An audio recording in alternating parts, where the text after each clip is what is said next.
Digital યુગ આ daily local news channel of Bharuch. Bharuch જિલ્લા પંચાયતના ટીબી વિભાગ દ્વારા આજરોજ વિશ્વ ટીબી દિવસની ઉજવણી કરવામાં આવી હતી, જેમાં 55 જેટલી ગ્રામ પંચાયતોને ટીબી મુક્ત જાહેર કરાઈ હતી. તારીખ 24 માર્ચને સમગ્ર વિશ્વમાં ટીબી દિવસ તરીકે ઉજવવામાં આવે છે. વર્ષ 1882 થી ટીબી દિવસ ઉજવવાની શરૂઆત થઈ હતી, ત્યારે ભરૂચ જિલ્લા પંચાયતના ટીબી વિભાગ દ્વારા આજરોજ ટીબી દિવસની ઉજવણી કરાઈ હતી, જેમાં ટીબી મુક્ત પંચાયત અભિયાન અંતર્ગત જિલ્લાની 55 જેટલી ગ્રામ પંચાયત ટીબી મુક્ત જાહેર કરવામાં આવી છે. 6 માપદંડોના આધારે આ ગ્રામ પંચાયતોને ટીબી મુક્ત જાહેર કરાઈ છે. ત્યારે આ પંચાયતોના સરપંચને પ્રમાણપત્ર અને મેડલ અર્પણ કરવામાં આવ્યા હતા. ભરૂચ જિલ્લામાં દર મહિને 1000 જેટલા પેશન્ટને ટીબી કીટનું પણ વિતરણ કરવામાં આવે છે.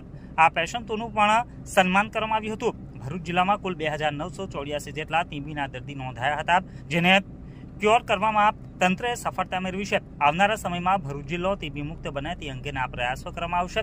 આ કાર્યક્રમમાં district TB officer YM master સહિત અધિકારીઓ તેમજ કર્મચારીઓ પણ ઉપસ્થિત રહ્યા હતા. 4.5 કલાકે આ કાર્યક્રમનું સમાપન કરવામાં આવ્યું હતું. આજ રોજ તારીખ 24/3/2025 ના રોજ જિલ્લા પંચાયતનું 2025-26નું બજેટ રજૂ કરવામાં આવ્યું.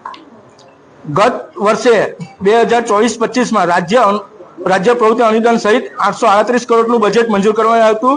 તેમાં 33.95ના વધારા સાથે 2025-26નું 1122.71 કરોડ રૂપિયાનું બજેટ મંજૂર કરવામાં આવ્યું છે.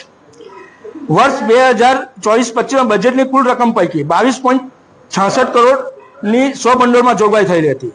તેમાં વધારો કરીને 285%ના વધારા સાથે 2025-26ના બજેટમાં 87.45 કરોડના 100 ભંડોળની જોગવાઈ કરવામાં આવી છે.